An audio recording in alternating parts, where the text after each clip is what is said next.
Hi. Y'all have to bear with me here. This is my first time doing something like this. I'm going to just tell you a little bit about us for those of you who don't know us. Jim got his first German Shepherd at 9, had his first champion at 13, went on to have a spectacular career showing dogs. I had my first German Shepherd at 5, bred my first litter at 17, and met Jim at a dog show. So we, at that point, Jim said we're handlers, not breeders, and it was a bit of a conflict of interest. And we advised clients, but we weren't actually breeding our own litters anymore. Then, like all of us who have dogs, Jim started showing a dog that he really liked. And my old bitch had died, and we had, I made arrangements to lease a bitch for me that was somewhat similar in the pedigree to my old girl. And he said, we can breed another litter, that's fine, because he liked that dog. Next thing you know, we have 5 litters. But the flip side of breeding, the heartbreaking part, that dog produced a tremendous, he himself was a very wonderful animal. At one point, he was number 2 all breeds. But he produced over 30% hip dysplasia and tremendous numbers of megaesophagus. I put 22 puppies to sleep before 12 weeks of age. And I almost never bred another litter again. It was horrible and heartbreaking. Fortunately, the litter that we had bred, when I decided I can't take this, I'm out of breeding dogs, we had placed her with a friend. And meanwhile, we had finished a nice young dog named Dallas, and we were deciding who to breed her to. And I said, well, how about that dog? And Jim said, oh, that's great, I love him. So our friends bred to that dog, and she had 10 very healthy puppies that I loved. And next thing you know, there we were again, breeding dogs. And we haven't stopped since. So they tease me in our breed that my mantra is, I want it all. They're going to tell you when you start trying to breed dogs that, oh, I remember when I started, I'd had German dogs growing up. And here I was with my little German dogs going to the matches. And I think that's how a lot of us got started in conformation. We maybe did obedience, or we did something else with our dogs, and we went to, somehow we made it to a match. And the people said, somebody said, oh, that's a pretty dog. Have you shown it? Oh, I don't know. Can we show? And so you go to the dog show and you get a ribbon and you get bitten by the bug. And next thing you know, that's all you can think about. When's the next dog show? How far is it? Can I get there? And, then, it's not enough to get a ribbon. Now you want to win. So I wasn't happy with my dogs, and I decided, well, I want a winner. And I bought a bitch that was a Grand Victor's daughter out of a Grand Victor's daughter. And by 10 months of age, she had a number of health issues, the first thing came up, and I called the breeder, and she said, well, you got to give a little bit if you're going to have show. She had demodectic mange. Oh, all show lines have that. The next thing you know, the puppy had mild hip dysplasia, and I was really not happy. And one thing led to it, and they kept telling me, oh, you can't have, you got to give a little. Well, then she was 10 months old and tried to bite my child, and I sent her back and said, okay, back to the drawing board. At that point, I was fortunate to get a good dog and went forward from there. But they're going to tell you can't, people are going to tell you, oh, you can't have this. You can't have it all. You have to give. And there is no perfect dog. But from someone who went to, oh, you can't, I have friends in Labradors, and some people, quote, don't care about health clearances. Well, that doesn't need to be. In German Shepherds, we have a number of dogs. We have a double Grand Victory. He won the national specialty in the U.S. and Canada.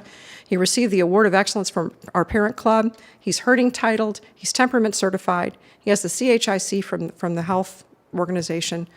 We have 3 dogs that are Best in Show winners, that are Performance Award of Merits. The 2 boys are stud dogs for Guide Dogs for the Blind.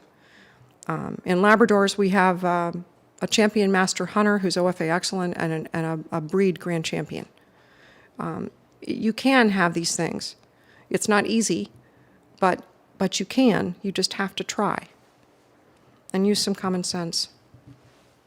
So breeding good dogs isn't easy or simple or a matter of luck. It's hard work, and it can be heartbreaking. But if you're passionate about your breed and your dog, it can become a life's work. And it can be the greatest joy you'll ever have in your life, except for maybe your children. But maybe these are just your four-legged children, so pretty much the same. And it's hard in some respects to be a breeder today. You know, for many people, numbers are very limited. You know, the old days when you could have a lot of dogs and try breedings, they're gone for most people. Several years ago, I think I had 4 or 5 bitches that all came in season, and they, you know, for different reasons, they all had to get bred, and don't you know it, they all conceived. And I had 4 or 5 litters of puppies in 1 year. So I'm at a specialty a few months later, and a friend of mine came to tell me, you know, so-and-so and so-and-so over there, they said you were at Puppy Mill. And I was like, really? Okay, well, which Register of Merit, Best in Show, OFA Excellent German Shepherd bitch should I not have bred this year? You know? But the thing is, I mean, it's not politically correct to breed dogs anymore, certainly not to breed numbers of dogs. And economically, I mean, it's expensive. So our numbers are limited, so you have to put a lot of thought, not that you wouldn't anyway, but it's not as easy as it was when it was easier to breed more dogs. But here are my suggestions for someone who's trying to establish a consistent line of quality dogs. First off, you need to study your standard and understand the essence of your breed. Go to shows and look at the catalogs. You see a dog that you love going around the ring, go grab that catalog and say, who is that? Make a note on it. If you see a dog you hate, it's very fun. At dog shows all the time, I'll see one going around, I'll think, oh my. And I'll go look in the catalog, and I'll say, hey, can I see that catalog for a second? And a friend will look up at me like, why do you care who that is? I said, because I don't ever want to go near that pedigree. So pay attention to catalogs. Ask questions, and don't be afraid. Most good breeders would like nothing better than to talk about dogs all day long. I mean, don't ask them when their dog's walking in the ring. But any other time, just find a second, say, hey, is there some time I could talk to you about your breeding program? And most of them won't shut up, you know? They would like nothing better.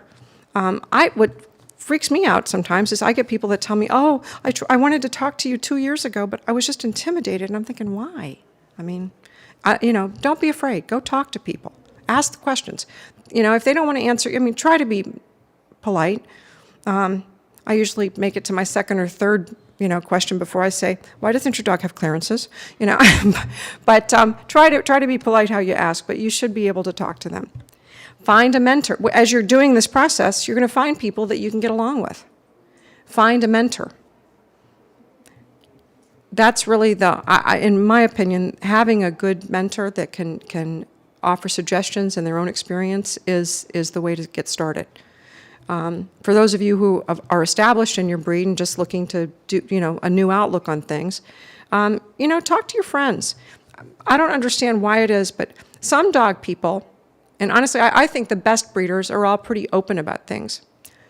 A lot of breeders get very, closed-mouthed, or I don't know if it's because of our egos or we're afraid somebody's going to know something bad about us.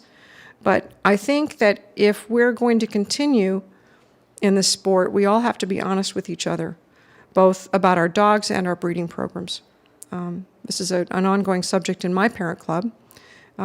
It shouldn't be if I breed to your dog or you breed to my dog, it shouldn't be a surprise to any of us what will we find in that whelping box. So the other thing you have to find, and I thought that the first presentation was really wonderful, is a good veterinarian. There is nothing in the world worse than trying to breed good dogs and not having a good veterinarian. It is so frustrating, as someone who sends out semen on a regular basis, to be trying to deal. I feel so sorry for some people because the vets that they're using just either aren't cooperative, or think breeders are bad, or just don't have the knowledge that they should have. I have veterinarian people telling me, well, my bitch is at 1.1. My vet wants you to ship semen tomorrow, and I'm like, that's really going to cost you a lot of money, because we're going to do it again and again, maybe one more time, But find a good vet, and you know what? I get people that tell me, oh, there's a really good repro vet, but they're an hour and a half away. I go to my vet that's 20 minutes away. Now, my vet, well, I use two, and I am blessed. One of my veterinarians is the guy whose deerhound won the repro guy whose deerhound won the Garden a few years ago. And the other one is a Labrador person who also does reproduction. So I'm fortunate. But one of them is an hour and 20 minutes from my house, and one's an hour and 40 minutes from my house. I do not have a local vet.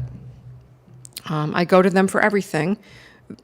Veterinarians tend to not be particularly happy with people who only call them at 3 a.m. for a C-section, and they go to a local vet for, all the stuff that would be their bread and butter.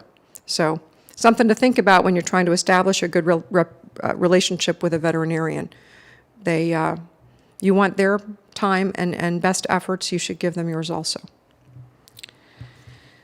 So, what do you think about when you're thinking about a breeding program?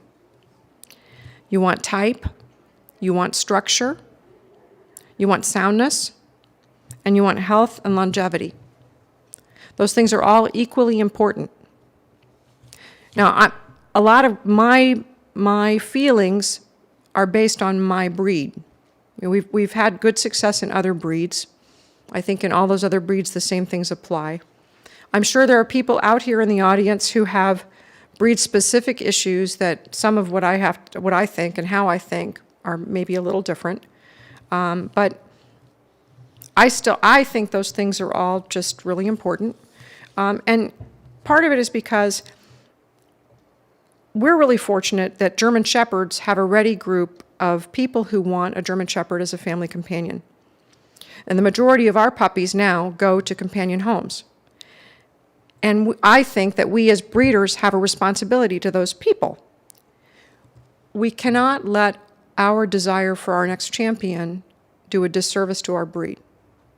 So I think it's our responsibility as breeders to make sure that every litter we produce is as healthy and sound and has as good temperament, just is a good breed representative that can go off and be the kind of dog that those people are going to say, I want another German Shepherd. When my dog dies when he's 10 or 12 or 14, and we have a lot of 14-year-old dogs, I want them to come and want another dog. And that, for us as the show crowd, is what makes us more acceptable to the rest of the world, as opposed to a shelter dog. We don't want to be bad breeders that don't care about health issues because all we want is a champion. That's what they say on TV, right? So now you're ready to get your bitch, right?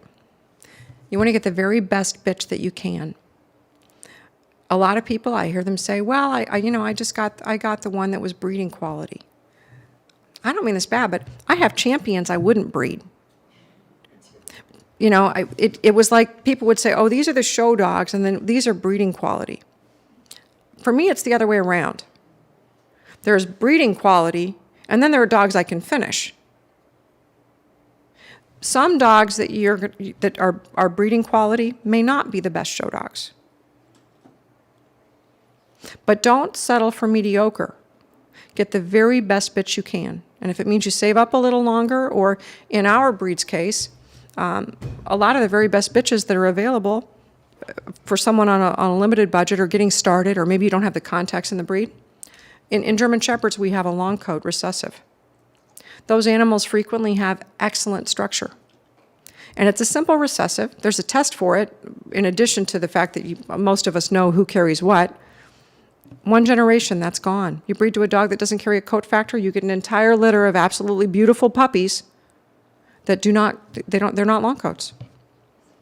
A bitch you're going to see in pictures a little bit, she's the top producing dam in the history of the breed.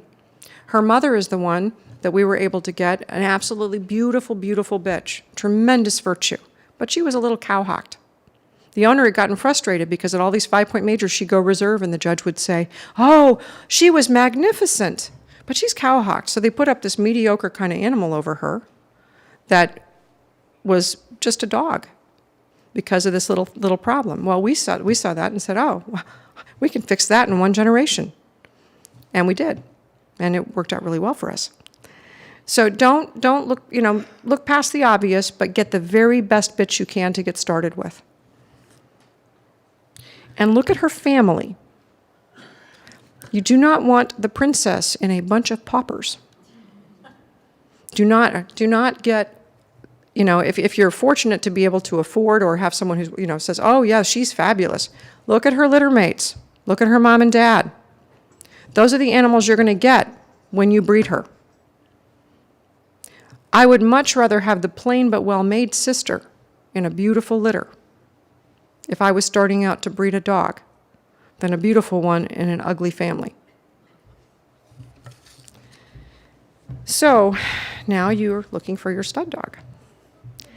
You want to get the very best dog for your bitch.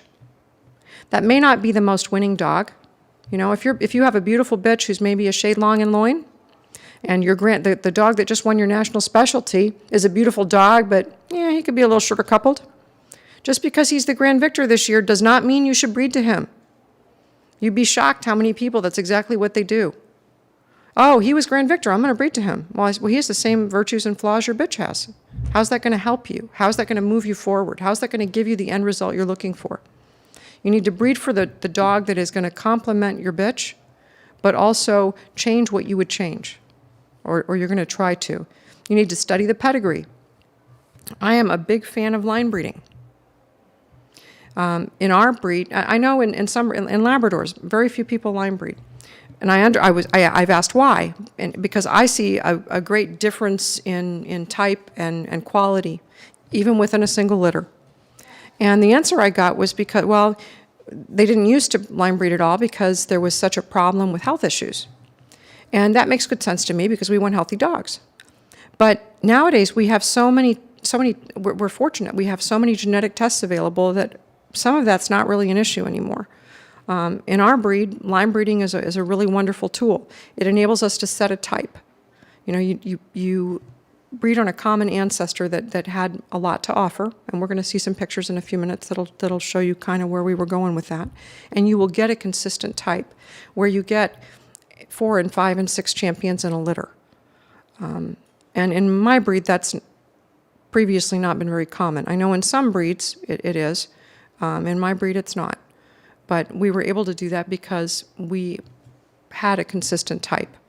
There was even an infamous incident where someone accused us of switching dogs because they went from one class to later another show. They were 2 sisters, but they looked so similar, people swore they were the same dog. So, of course, we had to trot them both out together.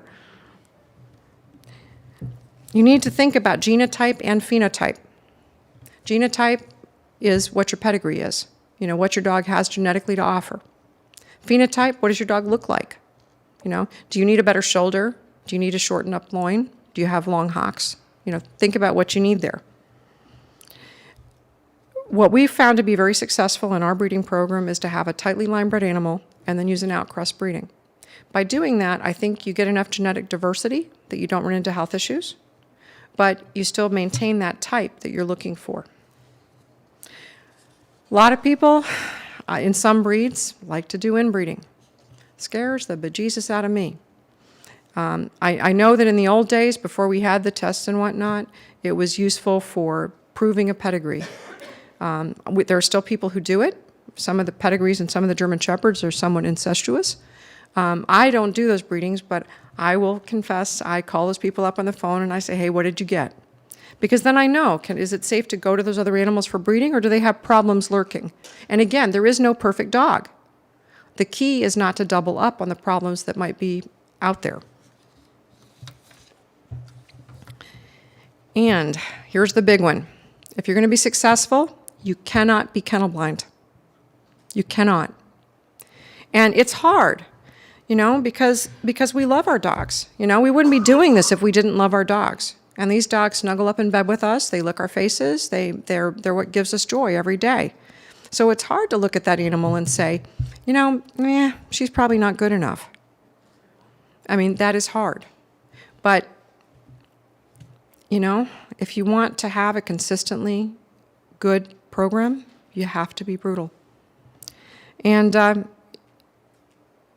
it's been the downfall in my breed of many programs that were otherwise, started out to be really successful. Time went on, a couple of different ways. We had a fabulous German Shepherd breeder who had wonderful dogs. I always knew she had champion after champion, and her dogs did everything. She had beautiful breed dogs. She had dogs that worked on police forces. I knew that I could always send someone to her for a good pet. And she was, as I said, very successful in the show ring. But in the show ring, you always want more. And the next thing well, she was getting a little bit lighter eye. And then there were some that hooked their tails a little. And then there were some that had a little bit of a digestive problem. And it just kept going on. And we bought a bitch from her that was a beautiful, beautiful animal. And I'd had her a couple weeks, and I realized that her poop was really kind of gray and gassy, yucky. And I called her up on the phone. She said, oh, just give her Viocase. This is 15, 20 years ago. Oh, just give her Viocase, that'll fix it. So I did that for about a week, and I thought, do I really want to have to put an additive in this dog's food so that it can digest its food? Is that where I want to go with my dogs? And I said, no, probably not. So I sent her back. And I'm really glad that I did, because a few years later, the bitch had perianal fistulas because her bowel movements were never formed, and they amputated her tail and blah, blah, blah. Well, this woman, she had these beautiful dogs. And in the space of about 6-8 years, she had dogs that had more flaws than they had virtues. She'd get the occasional really beautiful dog, but most of them were dead by the time they were 5 from bloat. This last dog she absolutely adored, dropped dead at 3, broke her heart. She got out of dogs. I think it would have been a lot better if she had just not gone down that slippery slope. They were good examples for me. We've been very fortunate. We've shown for many of the top breeders over the years. And literally, I know where some of the skeletons are buried. So for me, it was a little bit easier because I sort of knew, don't go there. But I have a three strikes you're out rule. Maybe this can be a little off or that can be a little off, but come up with 3 and they're done, and they go to a pet home. And sometimes a person has deal breakers. For me, deal breakers are things that impact that dog's ability to live a comfortable life in a companion home. In German Shepherds, for me, that would be megaesophagus, because I had that horrible experience. Ununited elbows, because a dog can't live in pain and they can't... a dog with mild to moderate hip dysplasia is going to lead a pretty normal life. They shift their weight to the front, they get along fine. Dogs with bad elbows, they're miserable for the rest of their lives. They can't shift their weight. They're pretty much done. Seizure disorder. I have people tell me, oh, it's not that big a deal. They can have phenobarb. I know the first time I ever saw a seizure dog, I was freaked out. I can't imagine that happening in a pet environment with little children around. And bad temperament. A dog without good temperament is not going to be happy to be alive. And temperament is hereditary. Some of it's environmental and how we raise our dogs, but a lot of temperament is hereditary. And so is fertility, in my opinion. A lot of us as breeders, we're searching for that perfect dog. Excuse me. And we get this one we think is great, but it has very small litters, and we have to do crazy things to get it pregnant. Next thing you know, you breed that bitch. And she has an even smaller litter. You can't get her pregnant at all. Sometimes you have to take a step back and go back to having a fertile dog. Otherwise, you breed yourself into nothingness. And we're back to the whole can't be kennel blind. So now you're going to evaluate your litter. And hopefully you've got this wonderful litter of happy, healthy puppies that are perfect. If you're lucky and you've got enough friends that'll help you out or an extended family, you can keep several. Grow them up enough to know what you really got. Jim hates it when I do that because then I want to x-ray everything at both ends, and I want to wait till everybody's teeth are in, and he's asking me how much all this costs. And I said, that's okay, honey, you can pay it. But if you can grow them up and see what you got, that's good. If you can't and you have to place your puppies, follow up.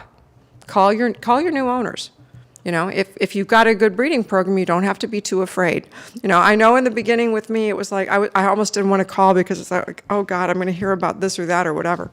But if you're moving in the right direction, and even if you're not, you need to know. So follow up. And follow up on your dogs. So you've gotten this imaginary, nice bitch that you started with as your breeding animal. check out what happened with her siblings. You know, the internet is a wonderful thing for that. You know, it used to be you had to rely on friends and hearsay, but nowadays you can get online and find out pretty much anything you want to know.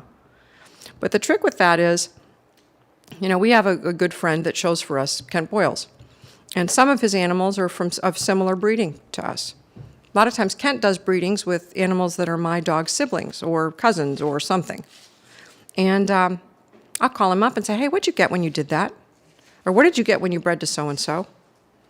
And, you know, if you find out, well, you know, I really like the puppies. I got great forehands, but we got missing teeth. You know, don't be afraid to ask. You know, we should be helping each other. That would be the key to being successful in breeding dogs. Find a group of people that you know and can trust and share information. And it doesn't mean, oh, you know, I hate this or I hate that. Be positive, but share information. Because it doesn't mean that that's a bad dog. It just means maybe you won't breed the dog. You know, maybe your bitch, you know that the one bad thing about it was one of her siblings had a missing tooth. Well, so you're not going to breed to that dog because, but it's a tool. More knowledge is always a good thing, in my opinion. So, I guess that's about it for me. What do you think, Mr. Moses? We're going to go through some dogs? We'll go through some dogs. So this was Manhattan. He's the top winning male in the history of the breed. Until the Portuguese water dog. The Portuguese water dog passed him? About, where have you been 3 months ago? I've been at specialty shows and at home with, while my, you know, Captain Crunch. I didn't know that. Oh, I hate that. Although I will say that when I first saw that dog, I saw that Portuguese water dog. I'm sure all of y'all know him. I was at this little dog show a couple of years ago, and I was walking through, and all of a sudden my eyes focused, and I said, "Holy cow, who is that?" And I went, "Oh, hi," you know. And I called Jim on the phone that afternoon. I said, "Oh my God, I just saw the most fabulous dog. I mean, just knocked my socks off." And he said, "Oh yeah, him." But no, our 2005 Quaker Oats winner is 14 and is unspayed and had an issue with some adenomas. And she had 3 paws. By the time she was fine that night, the next morning she had 106 and was trying to die. She had 3 paws in the grave. I was bawling hysterically because she is my best friend. And anyway, we got to the vet, and he said, well, you know, everything else, her blood values are good, her chest is clear, blah, blah, blah. So we did surgery, and she's now chasing me around the kitchen for cookies still. But that was going on. And then Captain Crunch, that most of you know, that Jim's last group, you know, Westminster winner, with the soccer ball, blew out his T1 and T2 somehow. And he had to have spinal surgery, $11,000 later. And we were carrying him out of the house for a month, but he's up and running around with the soccer ball again. So that's all good. But I've been a little out of touch. That's where I've been, Mr. Moses. Mr. Moses has probably been hunting. Okay, so this was Hatter. He's no longer number 1. He's the number 1 German Shepherd male. I guess he's the number 2 male dog of all time. This is Dallas. Dallas is the number 1 sire in the history of the German Shepherd breed. He was a moderate dog. He was a good mover. He had exceptional character. He was a beautiful dog. And when I say beautiful, I don't mean pretty. He was noble. He was handsome. His temperament was absolutely to die for. And he was exactly what our breed needed at that time. Our breed had gotten into a bit of a pickle. We had a whole lot of good movers and not a whole lot of attractive dogs. And when I say attractive, pretty isn't everything. But I don't know about y'all, but I sure like to look at something that makes me smile. And Dallas was a tremendous sire for our breed at that time. You know, he improved type, he improved character, you know, better feet, better color, better heads. Yeah, better underjaws. We were having a real problem with dogs that looked like sharks from the side. And Dallas was not anywhere near as extreme as he looked in that picture. When we first got him, he to show as a special, his photographs were substantially more foursquare. But we taught him to drop his butt, so he looked a little fancier. And some of the earlier pictures aren't quite so good, but this has always been one of his favorites, so there it is. This is Valley. Valley is the top producing dam in breed history. Now, Mr. Moses may not like this, but I will tell you she had a level bite.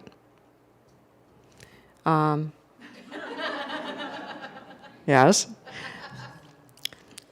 Which is probably why when I was placing dogs, she went to my friend. But she was a lovely animal. She had a long neck. Her shoulders don't look so good in this picture, but they were actually really pretty. More to the point, her siblings had beautiful shoulders. And when we bred her to Dallas, and you'll see some of the puppies here. Well, that's not actually okay. In a minute, this is a Dallas son. His name is Aries. We call him Bailey. He is the #1 living sire in the breed. His mother was one of Kent's bitches, and one of those Franjo bitches that we got to breed to Dallas. She had tremendous shoulders, really good body style. She was not particularly attractive, but she had the structure, the basic underlying structure that we needed to give us a little bit better side gait. That is what we need at our national specialty. And this dog has certainly been able to produce that. That dog was the first litter. There were only 3 puppies in the first litter. I think we bred a little late. All 3 finished. The second time we did that breeding, there were 6 puppies in the litter. There are 6 champions. One of them became the #1 dog all breeds in Canada. And when you do a breeding that's quality, and again, Dallas had quality litter mates.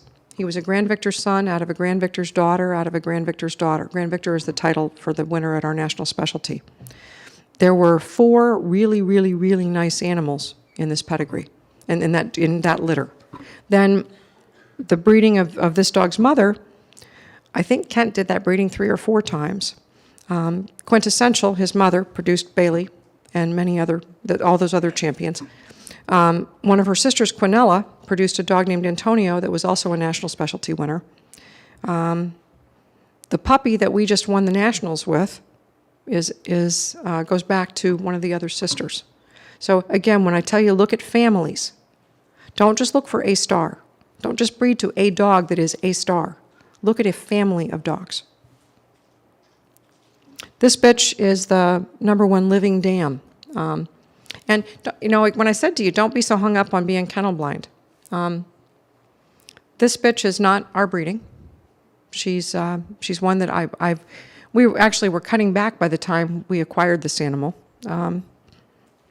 We had some beautiful, beautiful typey animals. We'd had a lot of winners. We were having a little bit of an issue with size. And, you have to be true to your standard at the same time. Sometimes you want to win. Our standard calls for German Shepherd bitches to be 22 to 24 inches at the shoulder and males to be 24 to 26 inches at the shoulder. Dallas was probably 25 and a half, 26. But frequently in a specials class, he looked small. And Valley was, a very feminine, probably 23-inch bitch. So we didn't necessarily have the size, particularly, in some of the males, to be as competitive as I wanted to be. We won, but I wanted more. So I had seen these dogs, and the problem with in our breed is when you get oversized, frequently they lose quality. They start to look like giant dogs. They get round bone instead of oval bone. They get floppy flews. They get sponginess. They lose their athleticism. This particular breeder, I had seen this dog's mother at some shows, and I wanted Jim to buy her for me. But she had an overdone kind of hindquarter, and he said, nah, it's too much hindquarter, too much for him. So this woman then said, well, I'll just keep her then, and she bred her herself and produced this bitch. She was a biggish bitch, and her brother's a Grand Victor. I think they have half a dozen champions in this litter. The thing was, Jim said to me, why do you want this other dog now? I thought we were cutting back. And I said, well, I do, but she has what I want if we're going to keep breeding. I'm not, it doesn't have to be one of mine. I'm not shy. I like your dog. Hey, can I breed to it, or will you lease it to me? Or, I want to incorporate that in with what I have, because I think you have what I need. And he said, well, what do you think? And I said, well, they've got the size, they've got the side gait, they're handsome but elegant. It's got everything I like.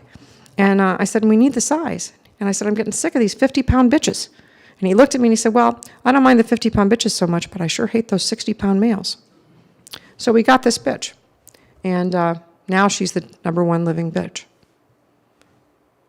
Let's see if I can go forward now. Oh, okay, so back to Dallas and Valley. This is Genuine Risk. She had 100 best in shows. She was OFA excellent and lived to be 14 and a half. That's her younger sister, Geneva. She's the 2007 Quaker Oats winner. Another sibling. Her sister, Gracie, also OFA excellent, just died at 13. Yet another sister, best in shows, select 2 at 7 years of age, which for our breed is pretty good. Is she the youngest herding title German Shepherd? Oh, wait, I'm sorry. I'm thinking I'm at Eve and I'm at Charm. See, they look too much alike. I thought I was looking at Little Eve. Yeah, this was Silver Charm. She was select in both countries. She's a best in show winner. She was, at that time, the youngest herding title German Shepherd. She was 11 months old and got it with an extra leg at our nationals. Now Little Eve, who's also a best in show winner and select. This bitch just died 2 weeks ago, a week shy of her 15th birthday. So, you know, you can have these things. I mean, these are all animals that are dual titled. It's possible, but you have to try. You know, if you find, you know, if you've got animal, and I'm going to say to you, some of the times, you know, even now, we've got sort of 2 lines of dogs going forward right now. And one line, they make great show dogs, but they're not easy to live with. And I say not easy. I mean, they're all right, but they're a little sharper than what I would like. They're a little more high-strung. They're not shy, but they're not as easy for your average pet owner to manage. So, to be frank, I've placed them all. They're winners, but not where I want to go forward. Now, this bitch is actually, let me go forward one more. This is Valley's sister, Blondie. Valley was not only a top 20 dam of all time, she was a top 20 performance dam of all time. And that's one of her children. Another OFA excellent. She was the high scoring dog at our national specialty in herding. This is another of her children. This bitch won the group at Bucks. She was selected at the Canadian Nationals. She had 11 agility titles. And in her first litter, she, that's the mother of Aries. When I said she wasn't really attractive, but she did have really good shoulders and gave us sort of what we needed there. Come on. Another one of our dogs, Bronson, a Bailey son. Gave us the side gait that we were looking for. Really superficial eye appeal also. Beautiful eyes, beautiful coat. Really, really hard back. A lot of German Shepherds are a little too long and a little soft in back. And this dog is really what did it for us. And I've continued to use him in our breeding program because of that back. And again, you hear me talking about this. We're like taking bits and pieces of different dogs, trying to maintain the same overall look, but trying to compensate. As you see what you need, you look for something else. You know, try to bring that in and fix what you need. Don't just keep going where you're going. If your dogs are starting to get long, do something about it. Don't just let it keep going on. Or if your dogs are too short-legged, or if they're too, whatever it is that you have in your breed, if you have to be brutal, look for what your problems are. Try to stop them before they become absolutely set in stone. This is a son of the bitch that had the agility titles, sired by the dog that you just saw the picture of. Where she fell short a little bit was in her forehand and in her top line. This dog, we bred her to Bronson, and this is the result. He was futurity victor at our nationals and 3 times selected our nationals.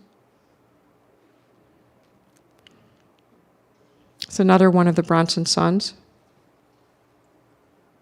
This is Katerina. PAM stands for Performance Award of Merit. I don't know if it's an obedience title or if that's something that our parent club does, but basically it means they titled in 3 performance events with an excellent in at least 1. But again, she was a pretty type, but she could move, and she's got a brain, and she can work.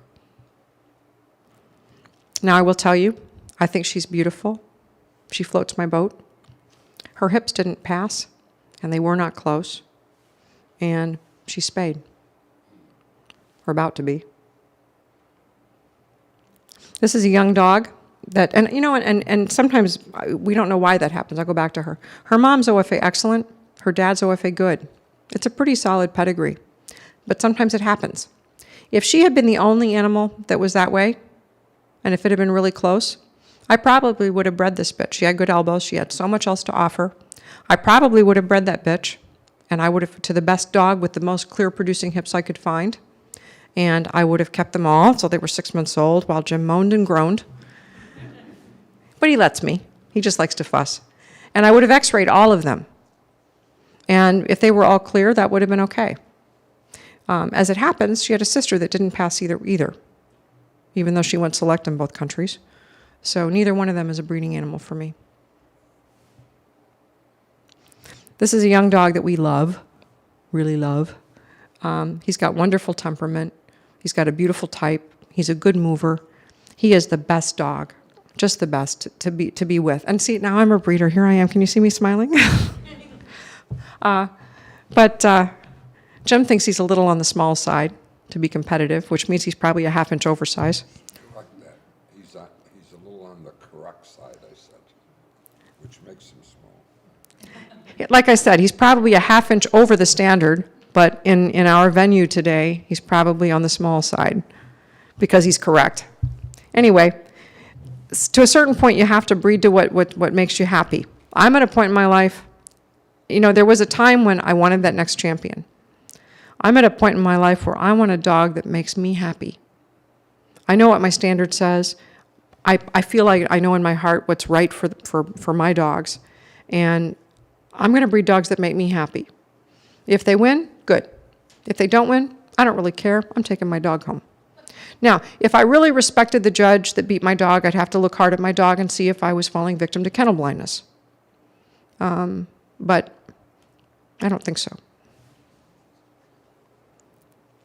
This dog was Grand Victor. Now, this dog is one we bought. His grandfather is our dog Bailey, Aries, but the rest of his breeding is a total outcross. We bought him, actually Jim bought him, to breed to our Bronson daughters. Bronson was, again, a very outreaching dog, but, you know, we needed a little something, something. Jim saw this dog and he said, hey, take a look at that dog. What do you think? He'd be perfect for our Bronson daughters. He was about 10 months old. I said, yeah, I asked what his pedigree, so he looked good. I asked what his pedigree was. Oh, great, his grandfather's one of mine? Perfect. So we bought the dog, and as it happens, he made a pretty good show dog. He's the top winning specialty dog in our breed history. He's a grand champion. He won both nationals. He's herding titled. He's OFA excellent, CHIC. This is a Liberia Sun. Oh, and by the way, the dog that I was so fondly reminiscing about, saying how much I love him. His mother is that black bitch that is the #1 dam of all time, our #1 living dam, and his father is our Bronson dog. This dog is out of Aragon, the Grand Victor you just saw, and the same black bitch. That's my house bitch, Tina, the one recovering from surgery. And, you know, when I look at a German Shepherd, when I look at a dog, of whatever breed, you know, we have other breeds also, I want that dog to please me when I look at it. And I have it sort of a thing set in my mind, what I want them to look like. And this one just fills up my eyes and my heart. I think that's kind of what our breed's about. And then should have been one up, but I'm going to show it to you. And you can't keep them out of the ring, can you? When you love your dogs, Mr. Moses wasn't happy with the handler that was presenting at the time, and he said he could do this himself, and off he went. I think that's the thing as breeders. You know, we love our dogs, we love our breed. We're trying to do the best that we can. Just sometimes we got to think about it. 2 minutes. Yeah. Yep. You want that? They Is want that the last one? yeah, that's it, we're done. Except they want See if there's any questions. no, honey, you. Thank you all for coming. We have, Honey, they want your input. no, we have 60 seconds if anyone has any questions. They want your input, darling. She said, Okay. the next basket. All right. Thank you all for having us.